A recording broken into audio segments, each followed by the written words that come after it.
this workshop is really about take charge of your research. Well, why bother? Why should you take charge of your research? Because all you need is the signature at the end, right? Well, of course not. Because nobody suffers for 4 years for a signature, right? It's a long time to wait for a signature, I can tell you. So you should have some more intrinsic reasons for being there. If the only reason you're there to get the signature at the end, you need to have some feeling of accomplishment in the meantime. That's what I'm trying to tell you. You want to make a difference. Maybe you feel like this. PhD is 4 years to focus on more or less one topic. That's a luxurious time, I can tell you. You want to develop something new, you're onto something. You can just smell it, you know. There's something in there. I've seen this molecule, I've seen something. I have this wonderful equation which nobody can solve, but I can solve. You're onto something. 4 years is wonderful. You get paid here. A lot of universities, you don't get paid to do a PhD. You see this period of your life as a unique opportunity. I think this should be valid for all of you. It is a unique period of your life. You will never ever do a similar thing, thank God. But it is nice. I mean, you're doing a PhD, you're the expert, but you can still be saying, oh, I'm the PhD student, you know, go to my professor. Afterwards, once you get assistant professorship, you can't say this anymore. Huh? This trick I tried once doesn't work. And you want to have some fun, preferably scientific fun. But you're supposed to have fun. Eh? If you're unhappy every day, something is wrong. Doing your PhD is not about suffering. Eh? There's some days of suffering. But not every day, yeah? Keep this in mind. So if every day you're thinking, oh my God, then something is wrong. And you should think what is going wrong for yourself.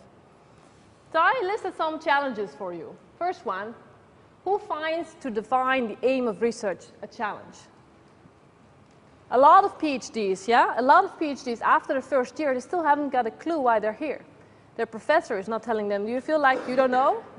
You don't know? Or it's like you have this big problem and you're not sure what you're supposed to do about this. Yeah? It's hard. I mean, there's different PhD projects all over the place. Some people just get a very defined subject, a very defined go and do this, and that's fine too. But there are a lot of projects which it's kind of vague what you're supposed to do because the professor doesn't know either. That's why you are here. And that's a good thing. Huh? The less they know, the more you can contribute. That's the way you should see it. So when you're thinking about defining the aim of research, and also there's not a one answer to this. The aim of research that you may have gotten the first day you came here and the aim of research you have a year later may be completely different. And that's fine because that's research. A lot of it is serendipitous. A lot of great discoveries came along the way while you were searching for something else. So you should be open for this a little bit. So what are you trying to achieve? Who will this affect? What do you need to achieve this aim? So what do you need? And you should, once you realize these things, you can go and search for them. But you have to think about these questions first. What knowledge exists and what is missing? You're supposed to do something new. So don't try to copy what somebody else did. That's a waste of time. It's already there. You're supposed to do something new. Now, make a plan. Plan the unplannable. How can you plan the unplannable? Because research, by its pure definition, cannot be planned. So why should you still make a planning? You need to have a sense of accomplishment. If the only accomplishment that you're going to have those 4 years is the fact that you got your PhD at the end, that's a very long year. But if you say, I have a planning, by the end of this month, I should have discovered this molecule, or I should have fine-tuned this instrument, or I should have debugged my program, whatever you're doing. And then you reach that point, you feel like I did something, because you need to cut it up to get a sense of accomplishment. Otherwise, you're thinking, oh, okay, I did something useful, but I still have 3 more years to go. Yeah? And that is a serious problem. What must you achieve the first year of your research? Set an aim for yourself. You know the problem is this, by a year from now, what should you have done for yourself to feel okay, I can still get my PhD another 3 years from now. And then you break it up in little accomplishment. If indeed, a year from now, I should have fine-tuned this instrument, what should I do a month from now, 2 months from now? And you work backwards. So if you are supposed to fine-tune the instrument in month 12, what should you have done in month 11? Well, you should have at least have the components, right? So you kind of go back all the way to what should you achieve this week and make a to-do list of today. And don't underestimate the value of to-do lists. And then you need to prioritize. Because maybe you also have to make websites, organize seminars, teach, supervise master students, a lot of things which are interesting. But I didn't say do your own research project, okay? So you should cut for yourself what are the tasks I need to do and then prioritize. And then make sure you go one by one and don't do everything at the same time. It's a famous trick that all of us get caught in. Don't try to do everything at the same time. Multitasking doesn't mean you do everything like crap. And this we already discussed. Why do you need a planning? You need to have intermediate gratification and motivation to continue. Yay, I finished something. Let's move on to the next accomplishment. If you don't celebrate your successes in between, you're not going to last 4 years, I can tell you. The ones who only focused on the end product are the ones who didn't finish or who finished in 6 or 7 or 8 years. This is my experience. The monitoring of personal effectiveness is key. And there's not one answer to this. Everybody is different. But if you do not realize who you are, it's going to be very difficult to be effective. So check your schedule.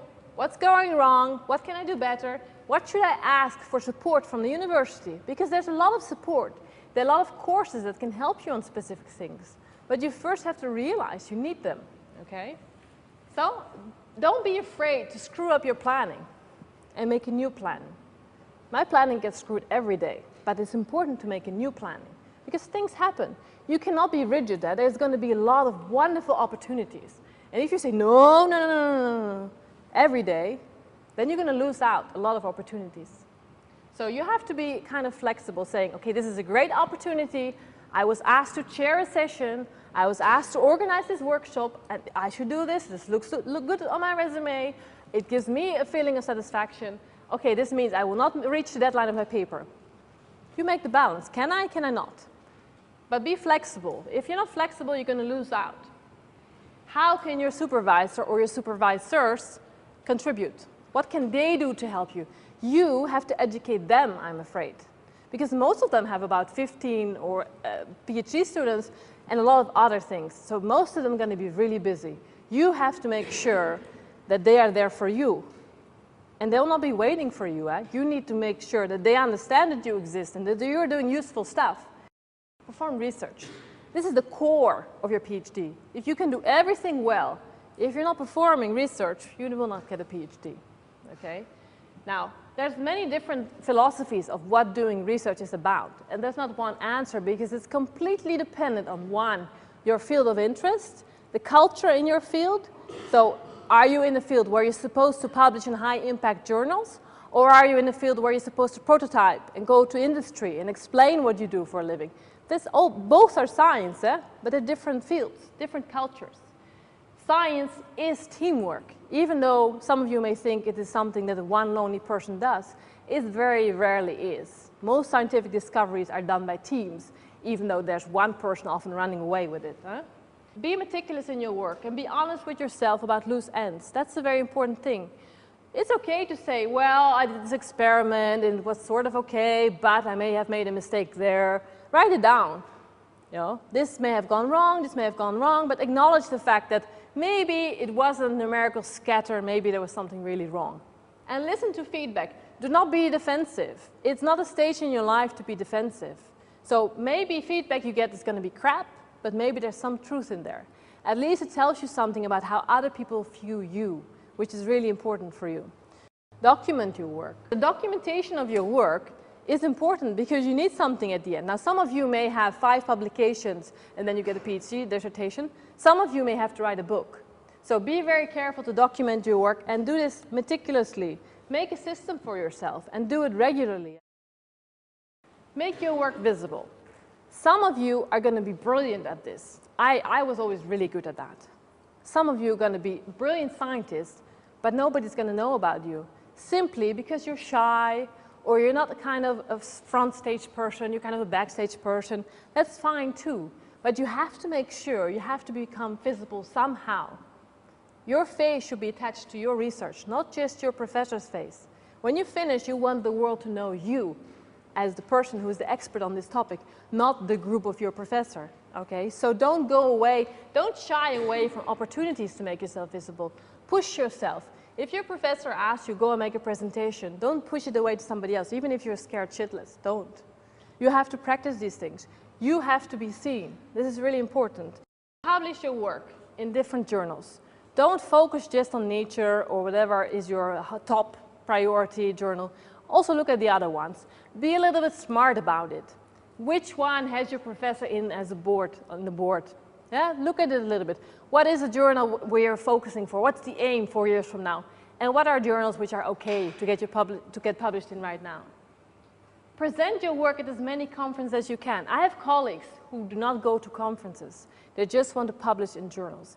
There's a very significant difference between publishing in a journal and publishing at a conference.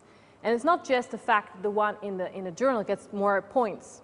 The university gets money for you publishing and looks better on your resume if you have a publication somewhere. When you go to a conference, you meet people and they get to meet you. Your next job is going to come from something like that. Plus, you get feedback like this. You say something and they say, no, did you think about this? This kind of feedback you will never get from a journal. And this one is really important. Why?